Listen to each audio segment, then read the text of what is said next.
There we go. Thank you very much for coming this morning and spending time with myself and some of our colleagues that will come after. I am the Commissioner of Housing Equity for the Office of Commissioner of Housing Equity, and we have a role in supporting Toronto's most vulnerable citizens, and I want to talk a little bit about how we serve vulnerable citizens in Toronto. The mandate of the Office of the Commissioner is eviction prevention.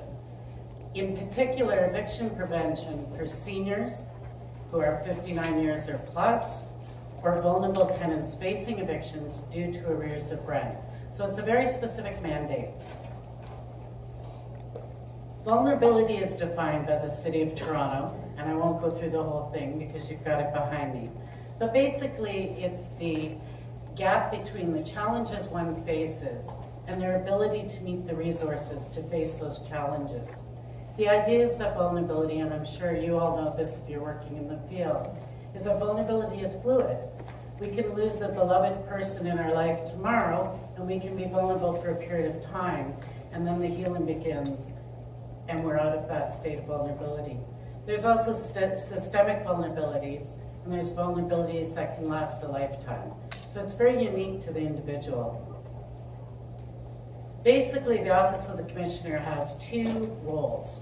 One is an auditing oversight role, where we work with Toronto Housing to ensure that all of their policies and the related legislation regarding loss of subsidies is adhered to.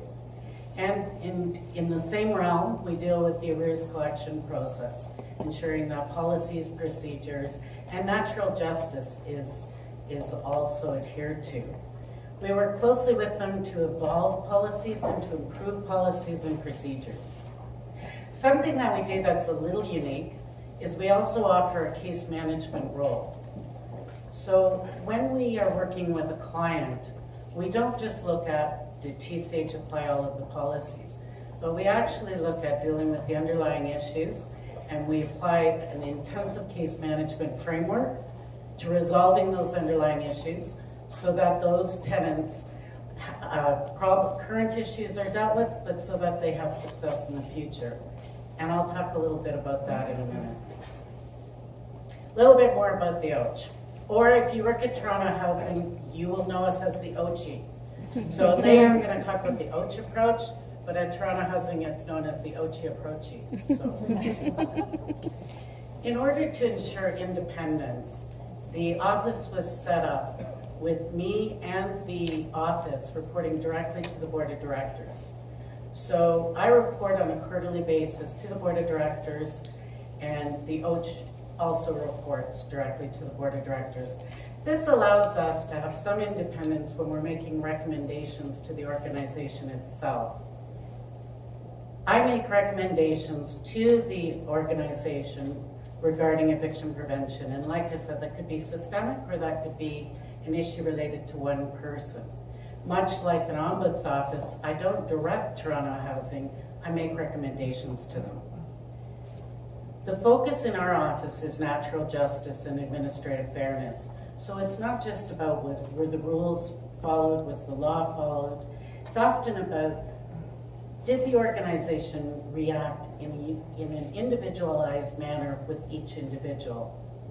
Was there kindness shown? Those types of things. Ultimately, the OCHE was created to be a final safety net for Toronto Housing's most vulnerable persons.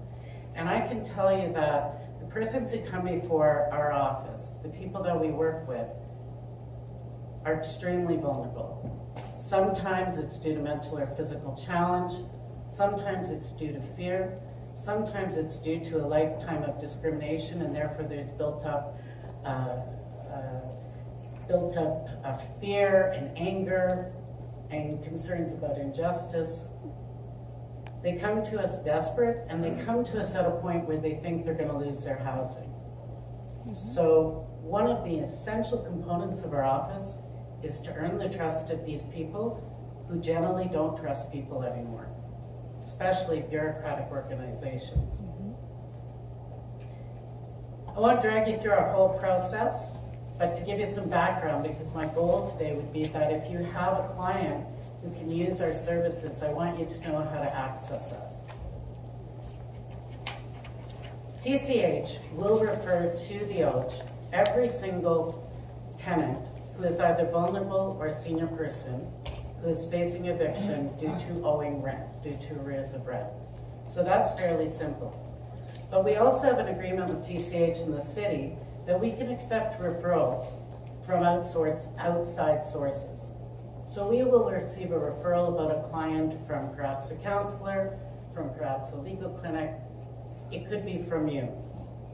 What happens in that circumstance is I contact TCH, I explain the scenario, and they refer this person to us. The early resolution officers in my office have 45 days to work with that person. So they'll do a comprehensive audit of, has every avenue been followed? Are there options for these people? And what are the underlying issues? Our experience is that people don't get into arrears of rent just because they don't care. We never see that. We hear that. We never see that. What we see is unexpected deaths, where they've had to attend a funeral away. We see things like cars that break down and they need their car to work. We see mental health concerns, such as a woman who owed $6,000 and she was in the midst of an episode of severe mental health. She didn't pay her rent, but the minute she got the mental health support that she needed, she wrote a check for $6,000. She wasn't holding back rent. We set out to resolve not only the immediate crisis, which is the immediate pending eviction, but we set out to resolve all those other underlying issues, whether it's addictions, whether it's a short-term funding issue. And then I issue a report to Toronto Housing and to the tenant in which I outline the findings of the audit, the work that was done by the early resolution officers, and my ultimate recommendation as to whether or not this tenant should remain in their housing or whether Toronto Housing has grounds to go forward to the Landlord-Tenant Board to pursue eviction. I'm not going to go through the whole OCHE approach today, but we do have a 10-step process for working with tenants, starting with the idea that these are very vulnerable tenants and they're very frightened. We sat down the other day and said, so what are the 3 key things we do? Well, one is we use positive messaging all the time. We don't say, hey, work with us because you're going to get evicted. We say, hello, we'd like to meet with you because we want to help you. We send very softly worded letters. If we send letters, we try not to. And we say, how can we help you, and where and when do you want to work with us? Oh, and by the way, it's voluntary, so people have the right to say no. We look at addressing the underlying issues. I've already said that. That's the key part of our work. We don't deal with arrears right away. We deal with what are the issues that are resulting in arrears and making it difficult for this vulnerable person to get ahead and sustain their housing. And we do a lot of accessing external funds. We'll go anywhere. We had a gentleman who, in the course of working with us, said that, just mentioned casually, that he'd been a veteran. And so the early resolution officer said, you know, I wonder if Veterans Affairs might help. And we went, give it a shot. Well, this man owed about $6,000, and Veterans Affairs paid off the entire amount of arrears. And on top of that, the underlying issue for this gentleman was that he was trying to deal with a very sick dog, and the dog needed surgery. And Veterans Affairs provided him with $2,000 to pay for the dog's surgery. So that's a perfect example of how we try to sort of bring all of this together. I'll let you look at our 10 steps while I grab my water.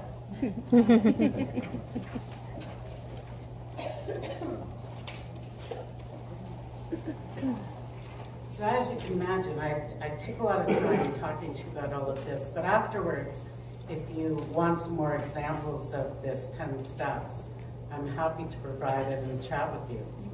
Basically, we're very creative. We're very flexible. We don't have rules. There's not a checkbox in a list of checkboxes in the office. And we've found that it works. And we found that we have a 45-day mandate to have everything resolved. And you might say, how can that be? Because these tenants may have been in arrears for 3 months. How can you do this quickly? Could be 6 months, could be longer. Well, we engage and empower them. We let them choose everything. We'll meet them at any time, anywhere. During this past winter, this horrible winter, one of the early resolution officers met with a tenant on University Avenue next to a fountain because that's where he felt comfortable meeting. I heard about it afterwards, but it worked out well and he got the help he needed. There's a few types of resolutions that we see. Obviously, we try to deal with the arrears, and every person we end up working with does deal with the arrears. We might make the payment, we do a financial budget with them, we try to do financial literacy, which I'll talk about in a second. But at the end of the day, there is a repayment plan. The loss of subsidy is resolved. Sometimes it's a matter of they're so vulnerable, they don't know how to hand in the form, let alone fill it out. We utilize the Housing Stabilization Fund, and thank you, City of Toronto, for that, because they're often helping out with our clients. We refer to you to various support services. Recently, the voluntary trustee program in Toronto got expanded, and part of their argument was OCHE was utilizing their services so much that it was necessary. We give them information and set them up with discounted services. So, for example, Toronto Housing has negotiated an agreement with Rogers Cable, and tenants can sign up and pay $10 a month for their data and their cable. These are the types of things, the LEAP program, which I'm sure you're familiar with, to deal with energy costs. And finally, we try to do some financial literacy training. So talking to people about how they could better utilize the money that they get.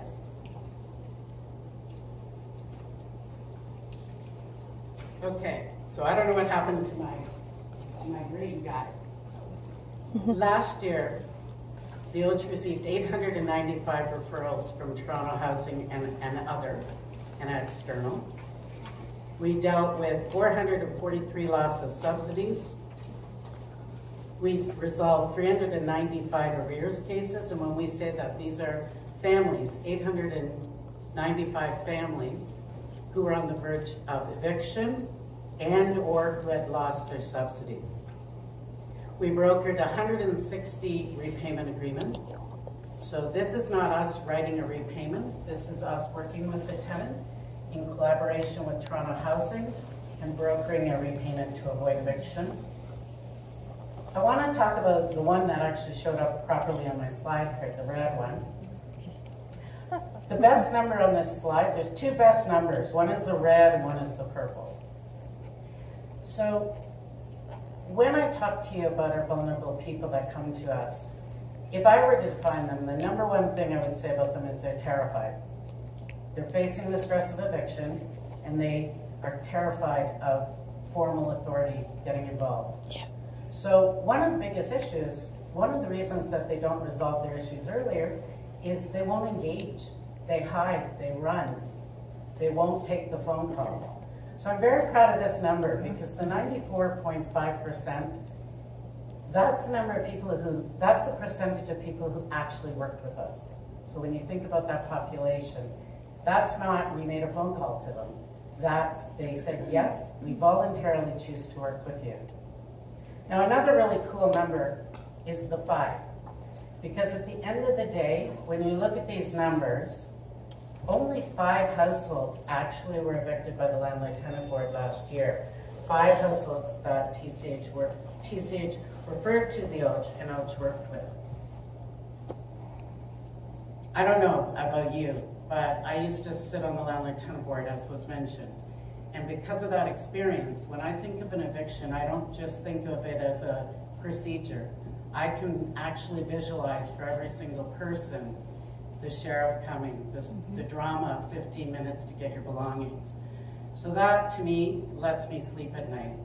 As for the 5 households that are evicted, what happens is we'll make a recommendation to Toronto Housing, and they've always followed these recommendations, I should add, that they need to get a soft landing.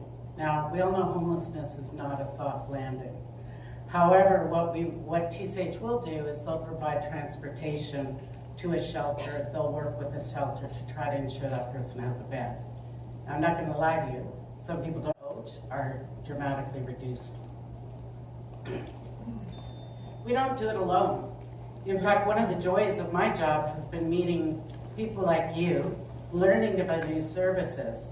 I was just saying to one of the other guest speakers today that it's almost ad hoc at times where I'll go out and I'll learn about another person in another agency. So these are some of the agencies we work with routinely.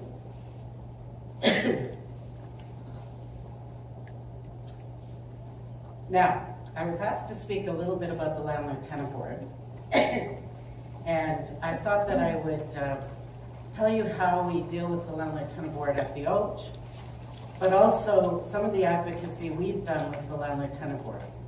So the team at the OCHE has actually gone out and met with all of the members of the Landlord-Tenant Board in all of the Toronto offices to talk about the goal of OCHE and to talk about, give the message that neither OCHE nor TCH want eviction.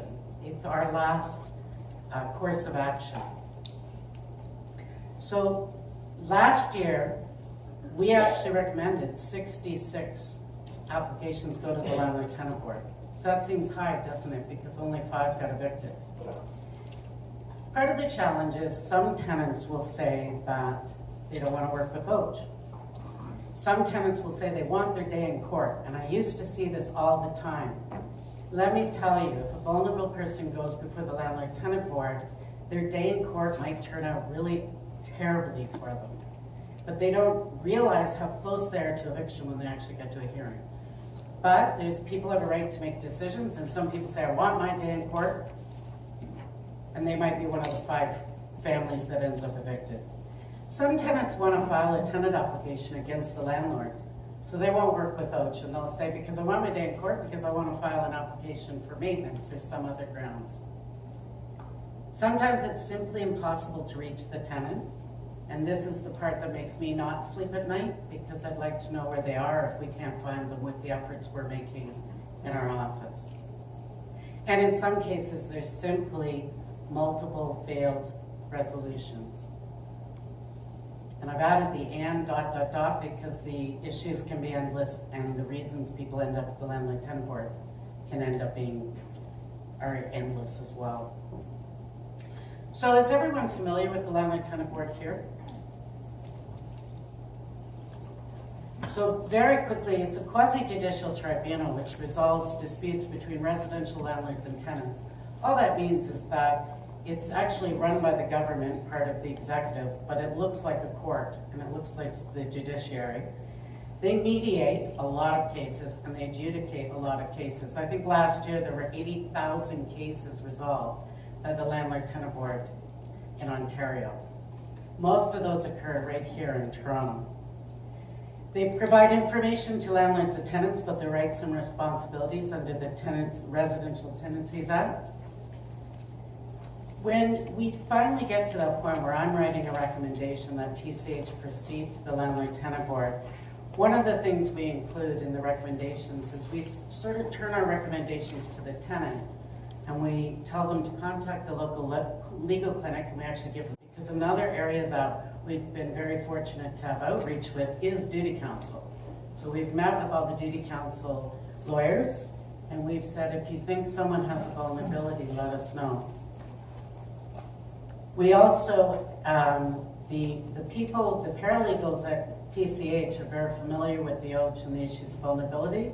So they've actually been known to stop a hearing and say, you know what, we actually think this person's vulnerable and we want to refer it to the Office of the Commissioner. Last but not least, TCH has a policy in which they always mediate. They always give one opportunity for mediation. So we always recommend to tenants to take advantage of that, even if they want their day in court, because they might show up at the hearing room and realize that day isn't going to go so well. If you ever go and observe a day of L1, which is the arrears applications, they put 60 to 80 of those in a docket. And you can watch people come in just, 3 minutes, 5 minutes, people being evicted. It's pretty scary even for me, and I'm sure it's scary if you're one of the people on that docket. Finally, we have an agreement with TCH and the Landlord-Tenant Board that should I write a recommendation report and the tenant appears before the board member will consider the recommendations made by the commissioner. And that's often where I can highlight that, yes, I believe this person is very vulnerable, but we weren't able to help them, in the hopes that the board will be able to show some discretion and assist this person. And that's it. If you wish to contact us, I have my direct contact information here. Feel free to walk up to me. This is our main number. Now, this is our email. And in about 3 weeks, we're going to have a really cool website, which we've just had redone. So feel free to drop by our website, but give it about 3 weeks. And our website is the same, just OCHE.ca, correct? Yes. Yes. Thank you very much.